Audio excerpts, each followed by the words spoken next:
Today's vast and powerful telescopes are taking us on an unimaginable quest to unlock the secrets of the cosmos.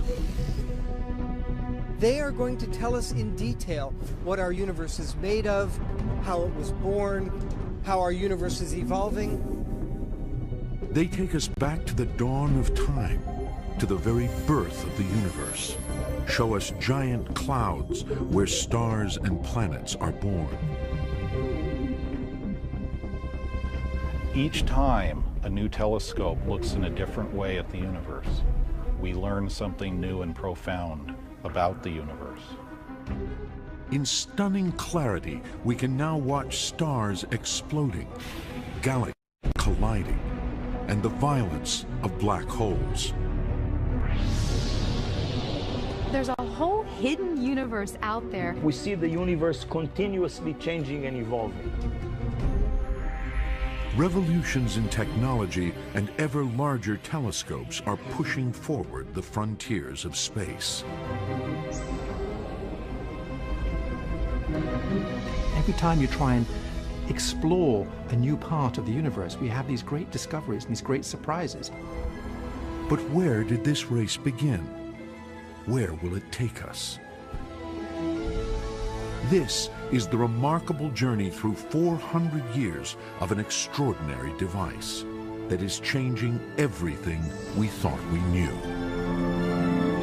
Telescopes have revolutionized our understanding of ourselves and our place in the cosmos and our mindset about who we are and where we came from. Hunting the edge of space. Up now on NOVA.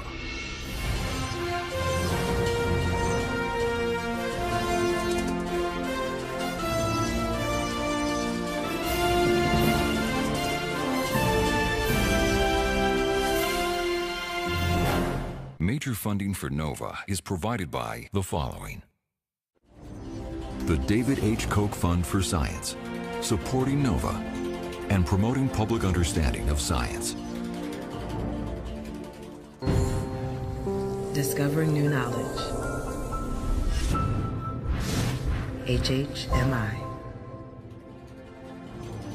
And the Corporation for Public Broadcasting and viewers like you. Thank you.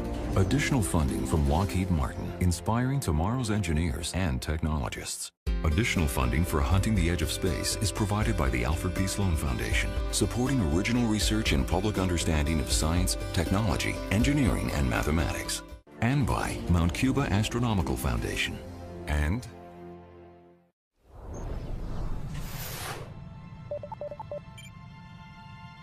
giant doors 8 stories high slide apart. These twin eyes are preparing to look into deepest space. They belong to the Large Binocular Telescope. It is one of the most powerful telescopes on Earth, costing over $120 million. These 28-foot wide mirrors collect light from objects millions of times fainter than anything our eyes can see. 600 tons of machinery turn the mirrors to look more than 13 billion light years away, to the very edges of the visible universe.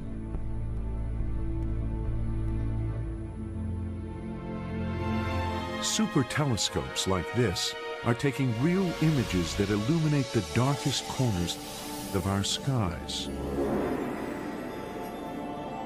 Billowing clouds of gas and dust are buffeted by supersonic winds and lit up by thousands of energetic new stars. 57 trillion miles high, these giant clouds of gas and dust are stellar nurseries, hiding the very birthplaces of stars and planets. Suddenly, a star's explosive death sends its superheated gas ripping through space at hundreds of miles per second. And in faraway galaxies, we can take images of invisible jets of energy screaming out from one of the most mysterious objects, a supermassive black hole. All because of high-tech telescopes. The telescope has changed the way we as a species think about ourselves. With a new telescope, you're always going to find something new because you always add to your ability to see more. These breathtaking images are only possible because extraordinary telescopes like these are staring out night after night across the globe and in space.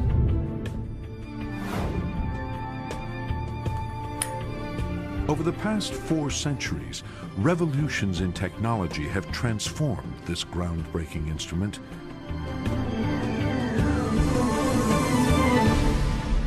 So where did it all begin? The journey starts with one man and 2 pieces of glass.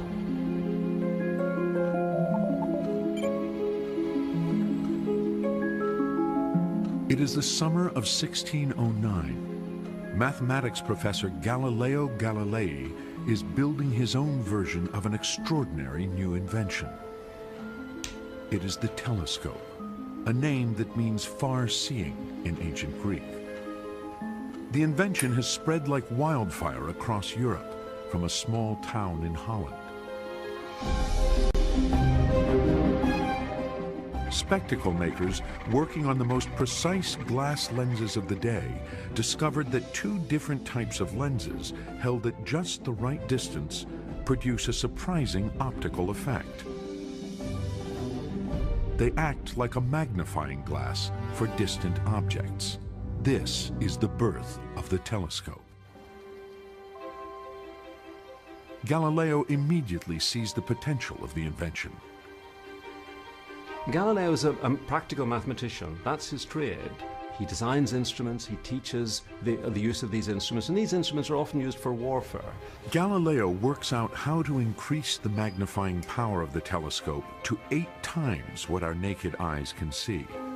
And he hits on a military use for it. And it would be particularly advantageous if you could see the enemy before he can see you.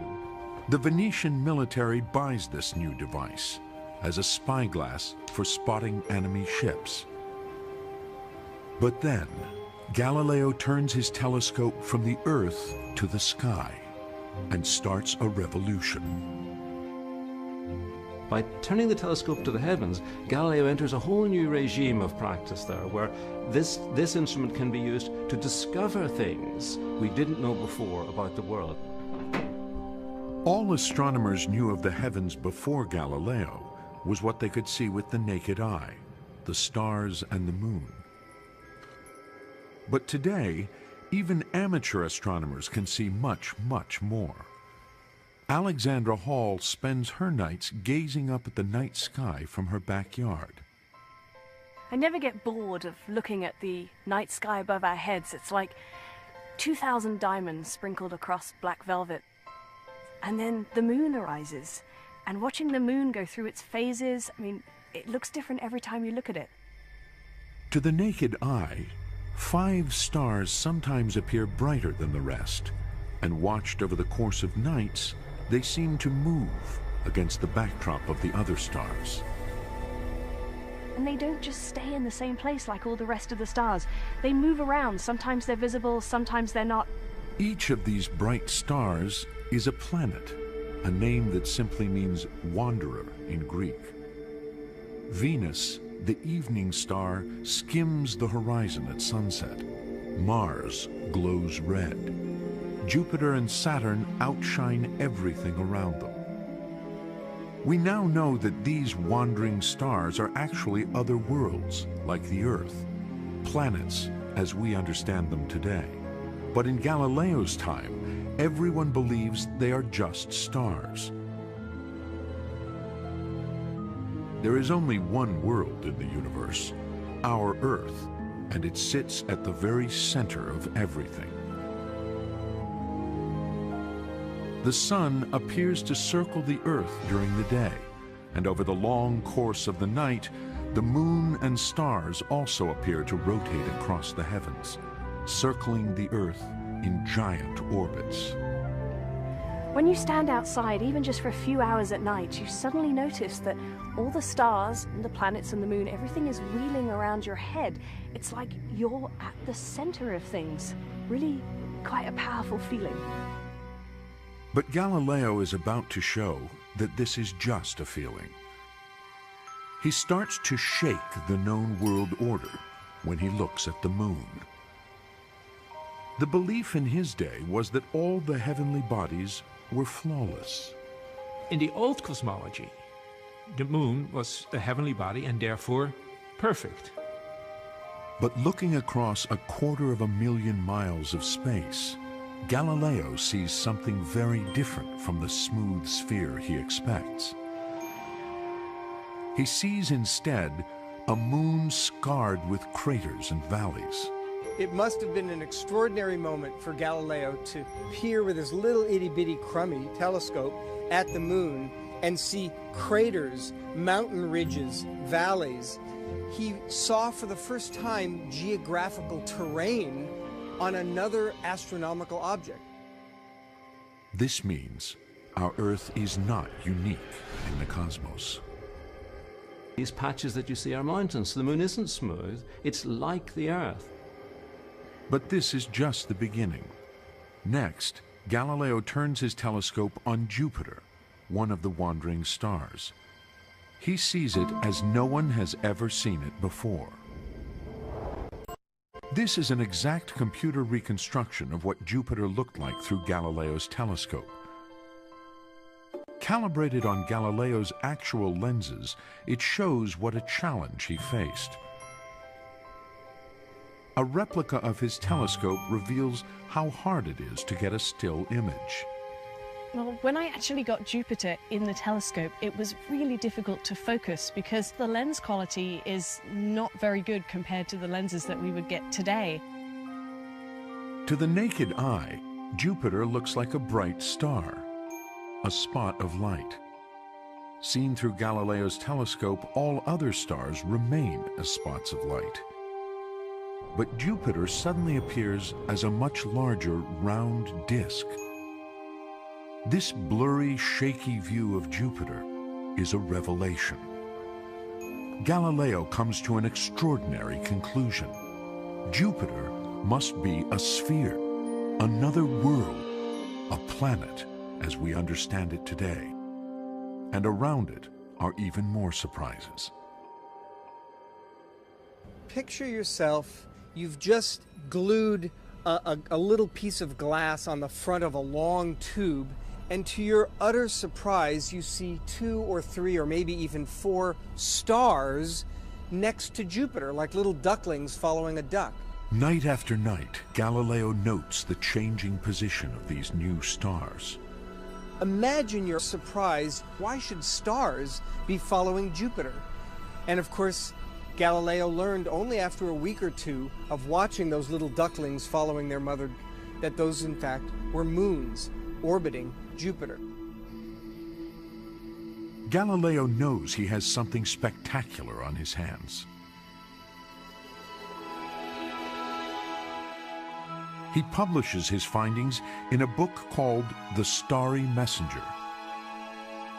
It is the most explosive scientific book ever written. Its impact was immediate. Galileo became a superstar overnight. But the biggest revelation is yet to come. Galileo is recording something that will change our view of the universe forever. He observes the planet Venus changing shape and size over a period of months. As Galileo watches, Venus transforms week after week from a large crescent to a small round disk. Then shadows creep again across the planet, returning it to a large crescent. To Galileo, the pattern of shadows he sees on Venus can only mean one thing. Venus is going around the sun. But the belief at the time was that everything circled the Earth. Earth is no longer the center of the cosmos. And so it's said to us, wow, we're not at the center of the universe anymore. These very simple observations literally rocked the foundations of the world. No longer is the Earth the center of the universe. The sun is the center of the universe, despite what our ordinary senses tell us. But these discoveries famously bring Galileo into direct conflict with the Roman Catholic Church. The Church taught that God placed mankind on Earth at the very center of creation. Defending a sun-centered universe, Galileo was actually challenging the authority of the Church. He was contradicting what was considered as the legitimate interpretation of the Bible, and the Church couldn't tolerate this. But what Galileo saw is the solar system we understand today. The discoveries that Galileo made, they changed the world forever. The world of science, the relationship between science and religion, and the universe forever. This is the universe Galileo helps reveal. Planets and their moons orbiting the sun. Telescopes today now reveal this solar system in detail that Galileo could only dream of. Explosions on the surface of the sun, the power of 1 billion megatons of TNT.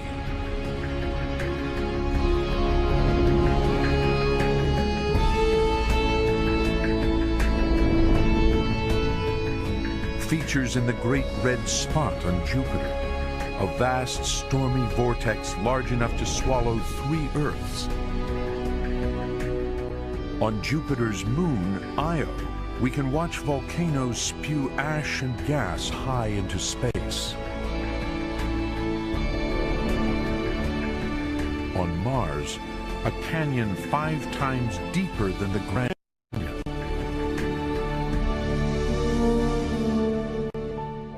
And a volcano 3 times higher than Everest.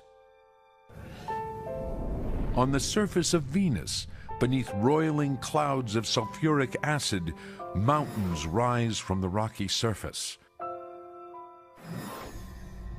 And circling the sun at the very perimeters of our solar system, dwarf planets made of rock and ice. But one planet remains an enduring mystery for even the most advanced telescopes. Saturn and its enigmatic rings. Galileo was the first to see that this planet was different from the rest. For him, the strange features he observed looked like ears. He presumed they were moons. Later astronomers saw them as a vast flat ring encircling the planet. Then, one man discovered that this ring was in fact made up of several concentric rings. That man was astronomer Giovanni Cassini. Now, a mission named after him is investigating why Saturn has rings at all and what they're made of. NASA's Cassini mission. 3, 2, 1, and liftoff of the Cassini spacecraft on a 1 billion-mile trek to Saturn. In the nose cone of this rocket is the space probe Cassini. Ahead is a 2 billion-mile journey to the planet Saturn. On board the probe are sophisticated telescopes. They will investigate Saturn's mysterious rings by traveling as close to them as possible. Good solid rocket booster separation. First stage. Item 152. As Cassini heads for Saturn, the furthest planet in Galileo's solar system, it uses the massive gravitational pull of Jupiter as a boost to slingshot it out millions of miles towards its destination. In the world of telescopes, Cassini has some of the fastest moving telescopes in the solar system, going by at Jupiter at something like 70,000 miles per hour. Even at such tremendous speeds, the journey still takes 7 years. But finally, Cassini approaches Saturn, 934 million miles from Earth. It dives through Saturn's outer rings to enter orbit around the planet. These are some of the images Cassini takes of the rings. They may look solid, but they are made up of billions of chunks of ice and rock, ranging in size from a grain of sand to the size of a house. And they are spread over hundreds of thousands of miles. But where is all this stuff coming from? Cassini's telescopes reveal that the inner rings are made up of material blasted off the surfaces of Saturn's moons by meteorites. But the furthest visible ring from Saturn is still a mystery.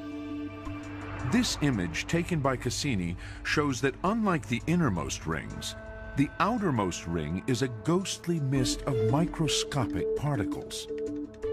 Astronomers suspect that the icy moon Enceladus could be where the mist is coming from. But until now, no one has been able to work out how. Then, Cassini's telescopes see something never observed before. Vast plumes of vapor streaming from fissures in the surface of Enceladus. These plumes go up hundreds of kilometers. That's pretty exciting to find erupting out of an icy moon. Could these plumes be the source of the outer ring? To find out, Cassini's telescopes do something extraordinary. They fly through the plumes and taste the vapor with onboard detectors. That's a spectacular thing to be able to do, to be able to tap the interior of an icy satellite.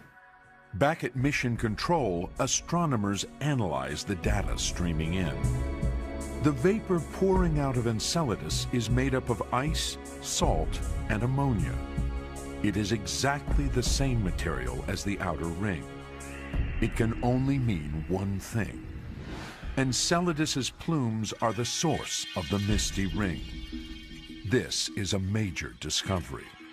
Cassini's space-borne telescopes are solving the mystery of Saturn's rings that has plagued astronomers for centuries.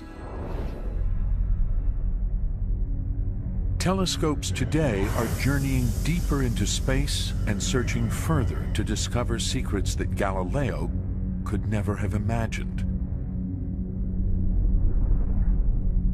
But to capture pristine images like these, telescopes had to undergo a dramatic evolution. Back in the 1650s, the first step in this evolution was going to great lengths, quite literally. Telescopes became very long, 15, 20 feet. The problem with early telescopes was fuzzy images. The reason? The shape of the lens. As NASA astrophysicist Kim Weaver demonstrates, when a strongly curved lens bends or refracts beams of light, the light doesn't all come to a single point. First of all, the different beams of light don't line up, and so the image that you get with this lens would be really fuzzy. Also, some of the light has its colors split out, and that distorts the image. The only way to minimize the blurriness and the rainbow colors is to use thinner lenses with a shallower curve.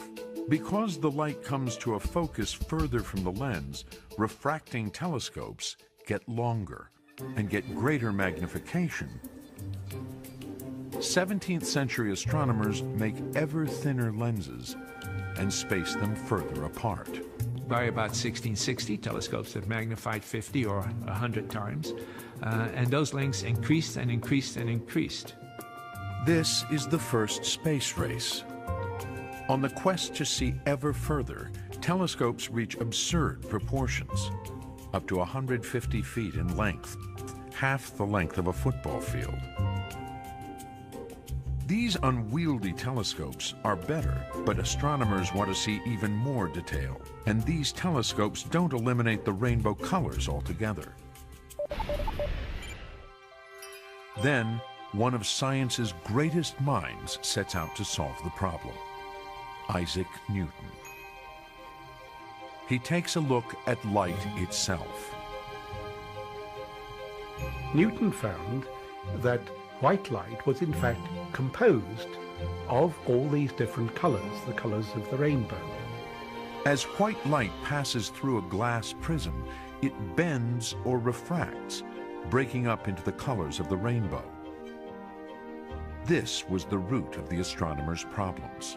Now, a lens is a kind of a prism, if you like. Once the light hits the lens and passes through it, it's broken up into its colors. So Newton says, well, we'll abandon refracting telescopes completely. There's no future in this. Just forget them. I'm going to design a telescope which has mirrors as the primary components instead of lenses. Newton will use mirrors in his new telescope. He believes he can do this because when mirrors are curved, they bring light to a focus, just like a lens. I'm using this lens right now to focus the light from the sun behind me. And if I hold it just right to a point on the card, oh my goodness, it's catching on fire. That was smoking. Next up, the curved mirror. And you can see as I bring it closer to the focal point of the mirror, it actually begins to burn the paper again. But there's one critical difference between a mirror and a lens. The light bounces off the mirror's surface. It doesn't pass through it, so there are no rainbow colors. Newton creates a tiny telescope only 6 inches long. He makes a curved mirror only 1.5 inches across and inserts it into the base of the tube.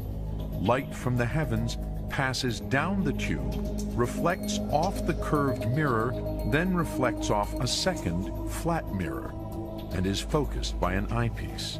This small reflecting telescope works just as well as a 4-foot telescope that uses lenses. Isaac Newton, in creating the first reflector, eradicates rainbow colors, a problem that has plagued telescopes since the time of Galileo.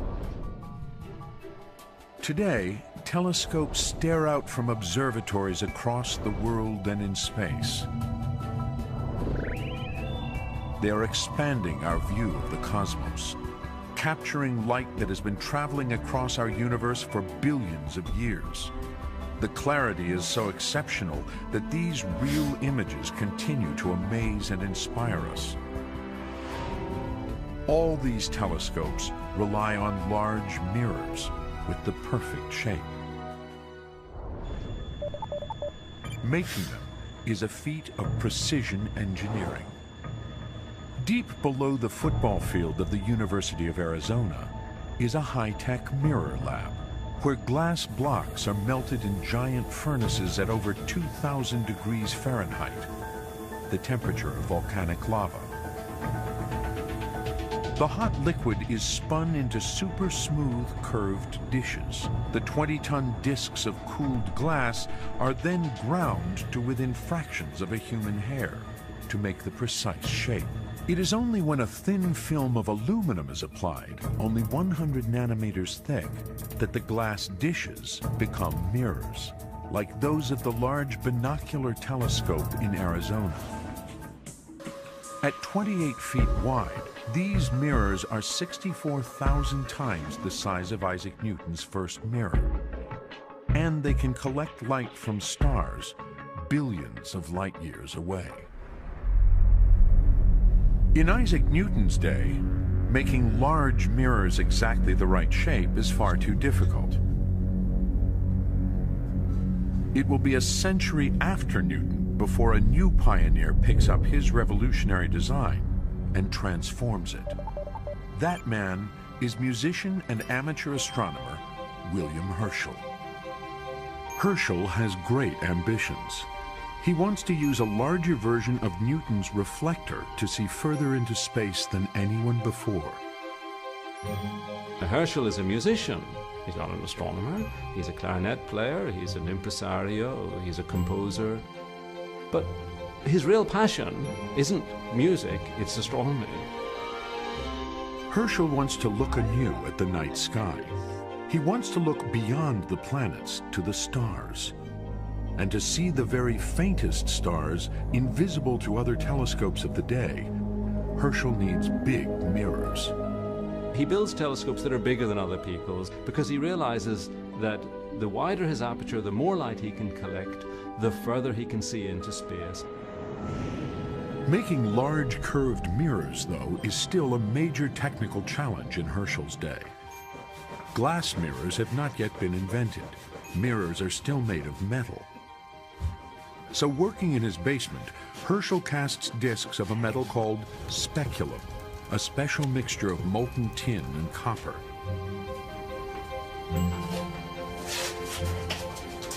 These will become his mirrors. We don't know what the neighbors thought of this mad fiddler burning the entire road down.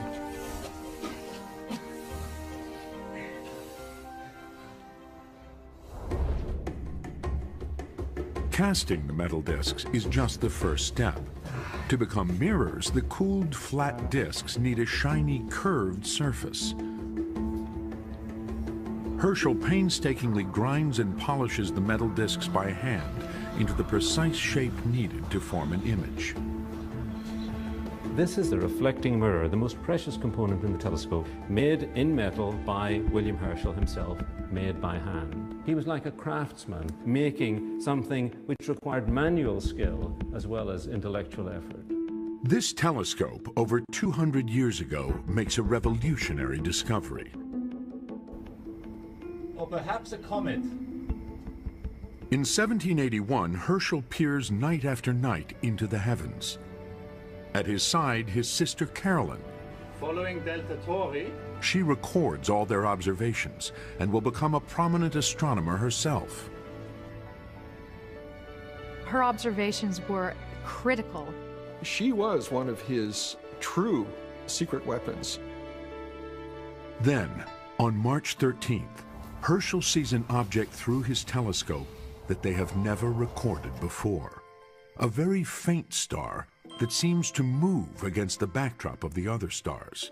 This wandering star is a brand new planet, Uranus. The planets have been identified since the dawn of written astronomy.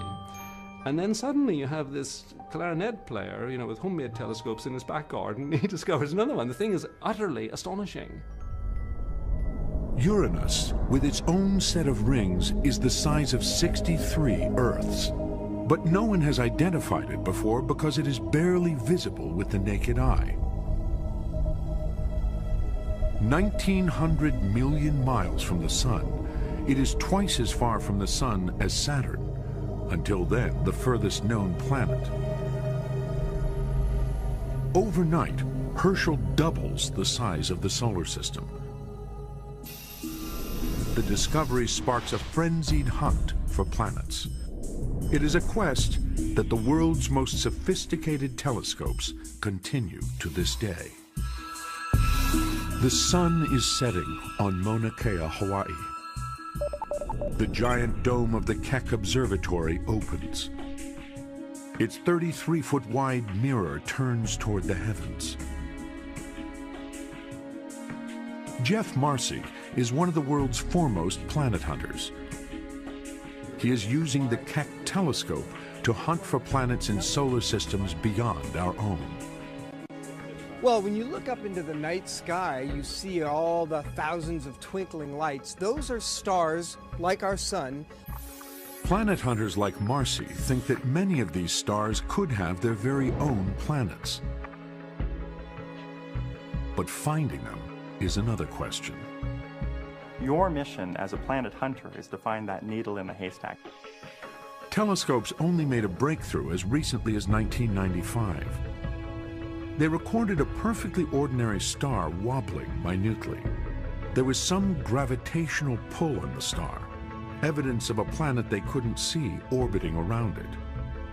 Exoplanet 51 Pegasi b. The discovery of the first planet around a normal star, around 51 Pegasi, was an extremely profound moment for humanity. We now know, as a species, that there are other worlds out there. Since then, teams of astronomers across the world have found evidence for more than 400 other exoplanets.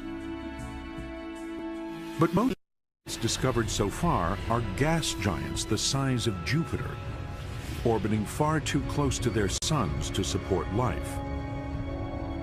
And a planet that can support life is what the planet hunters are really after.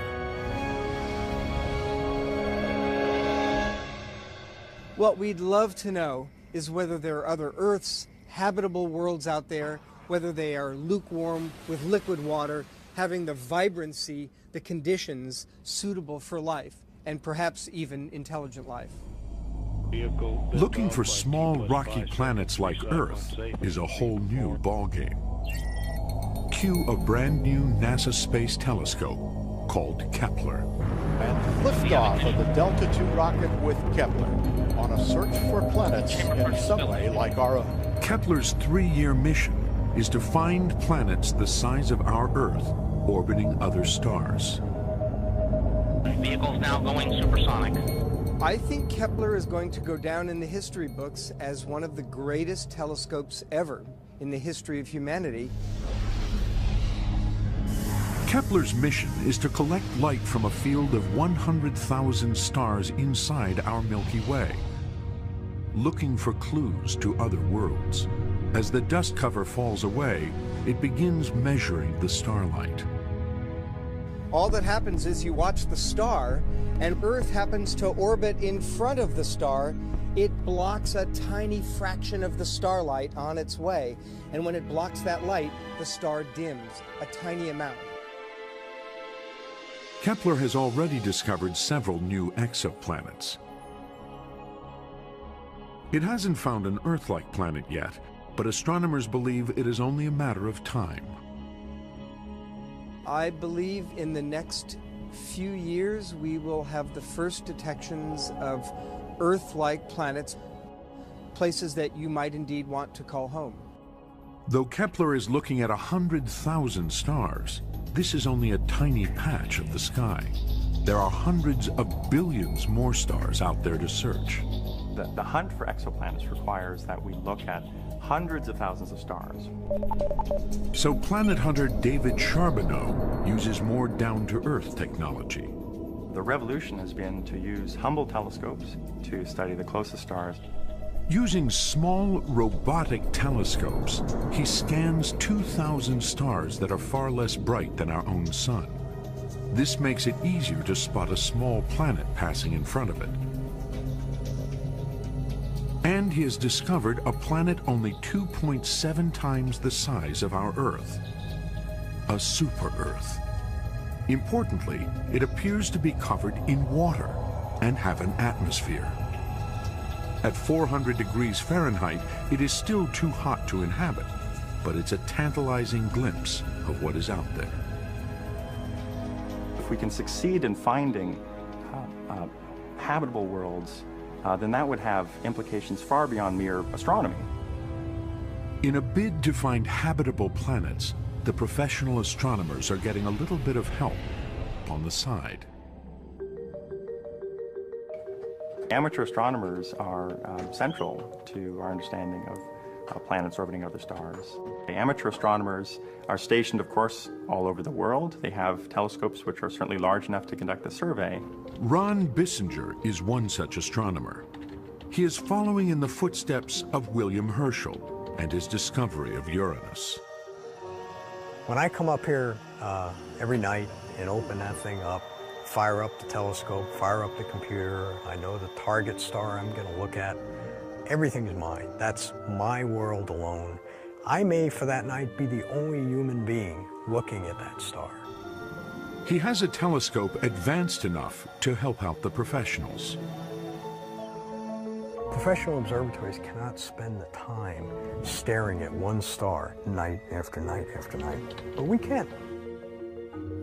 He too waits for the telltale dimming of a star's light, just one star at a time.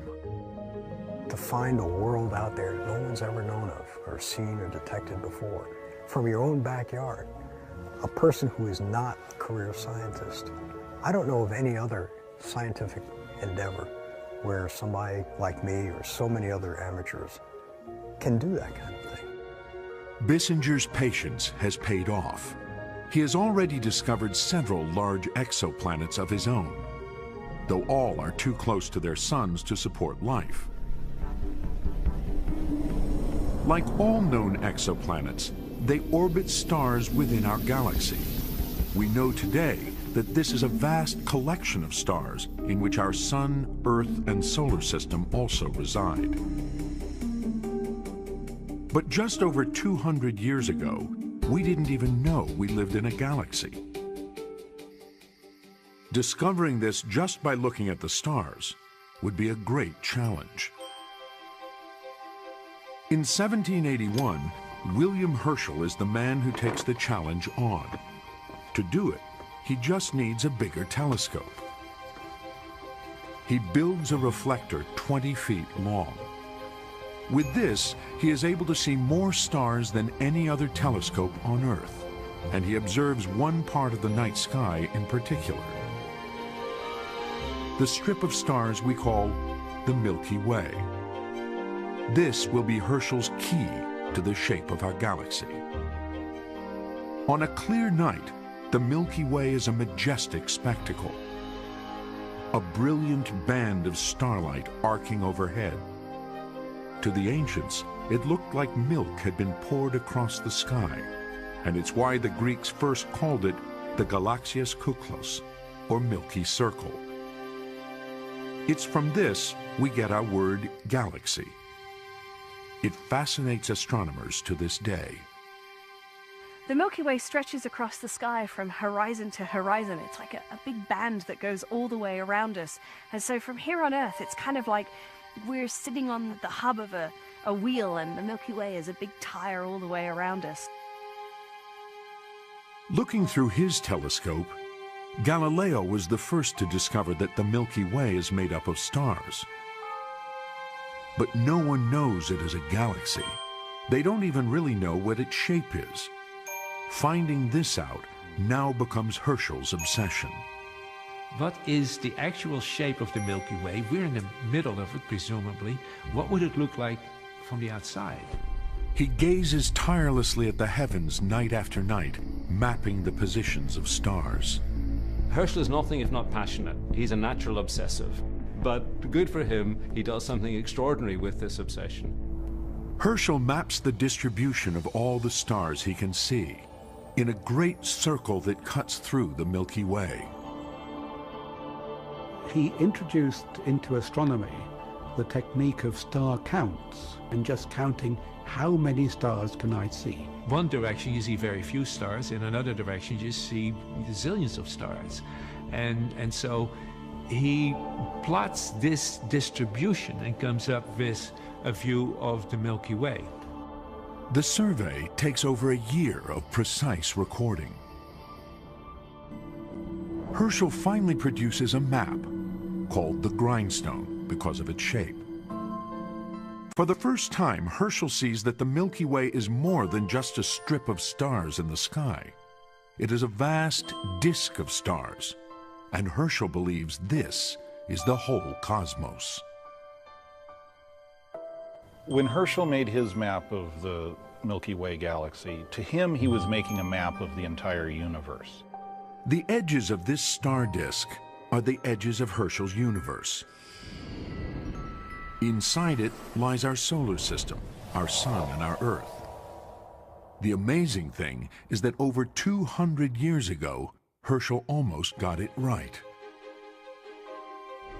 The most powerful telescopes on Earth and in space now revealed that Earth and our solar system lie in a spiral arm in the suburbs of our galaxy, dwarfed within a giant disk of 200 billion stars spinning together around a bright central bulge that hides a supermassive black hole.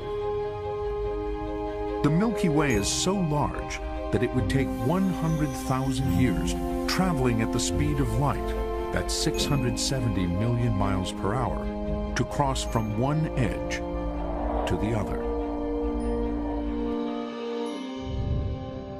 Now, a new telescope is about to see what more it can find out about our Milky Way.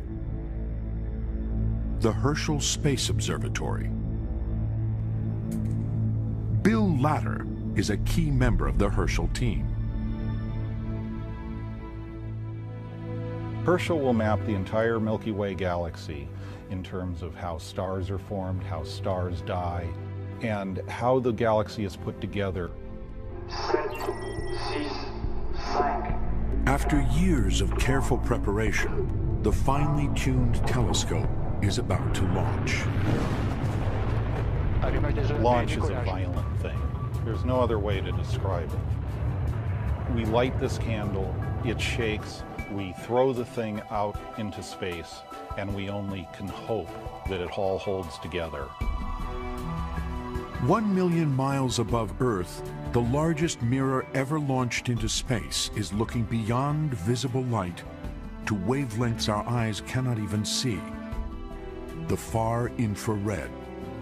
This means it can measure tiny fluctuations in temperature and see right through clouds of dust to give us the clearest images of the Milky Way ever. The results were astonishing.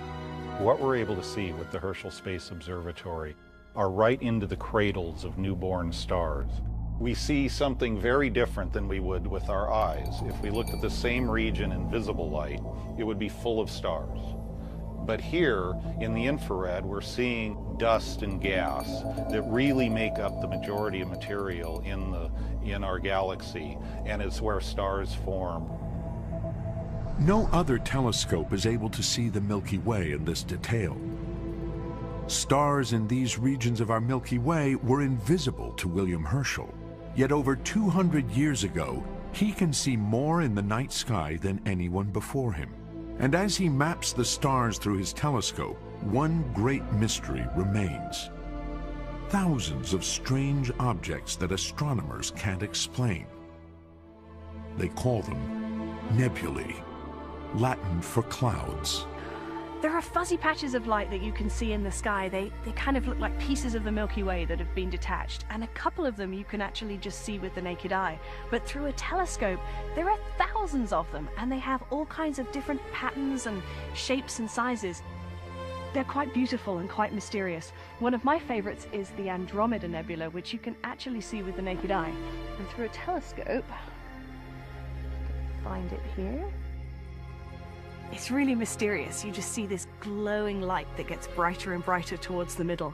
It's like, what is that?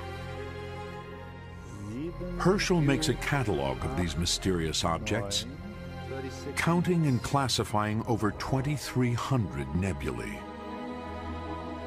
But even with his giant telescopes, Herschel can't tell what they are or where they are.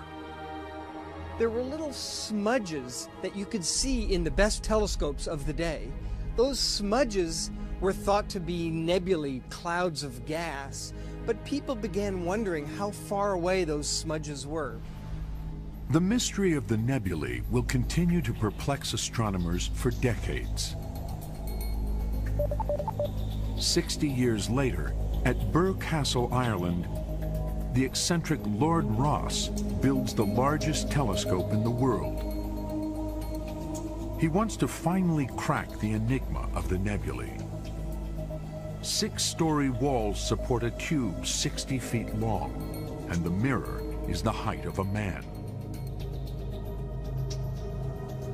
He's a natural engineer, and if you see the great Leviathan of Parsonstown, as it's called, this great 6-foot aperture telescope, it's a vast machine. Lord Rosse points the telescope at the nebulae. He sketches what he sees. For the first time, the fuzzy clouds begin to come into focus. Inside some of them, Rosse can see stars and spiraling structures. But there is a problem. Rosse's telescope can only move up and down, and the mirror tarnishes easily. The giant telescope falls into disrepair. It will take 80 years, a great revolution in technology, and a telescope bigger than Galileo ever imagined, high on a mountain peak, where the mystery is finally solved. This great telescope on Mount Wilson, California, will reveal that the spiral nebulae, first sketched by Rosse, are in fact separate galaxies beyond our own. The universe will be blown wide open. It completely revolutionized our idea of the scale of the universe. No longer were we just confined to the Milky Way. Our galaxy, the Milky Way, will no longer be the only galaxy in the cosmos. It will become just one of hundreds of billions of galaxies spinning within an inconceivably vast universe. The introduction of telescopes to astronomy opened up an entirely new window on the universe. The race will continue to build bigger and bigger. Our technology has reached a point where we can build gigantic ground-based telescopes. We can launch huge space-based telescopes and see the most distant things in the universe. The telescope is pushing forward the frontiers of our universe.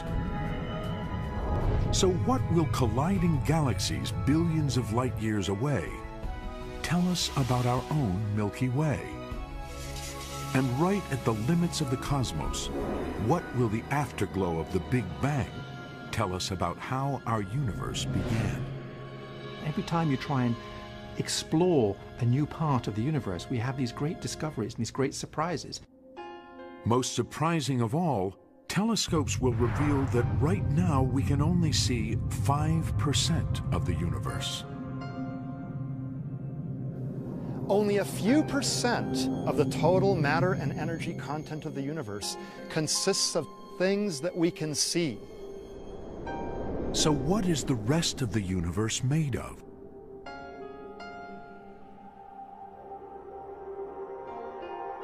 In many ways, we're at the beginning of our quest of discovery. We're learning about the major part of the universe we didn't even know existed 10 years ago. Telescopes will point to an elusive and powerful force that is shaping the fate of our universe. Dark energy. I think dark energy is the most mysterious thing we've ever discovered. Telescopes are on the brink of a new era of discovery and exploration.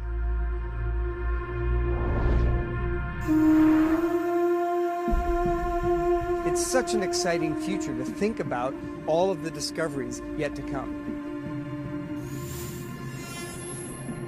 We are uncovering a universe we are only just beginning to understand, as telescopes that are bigger and more sophisticated than ever continue the hunt for the edge of space.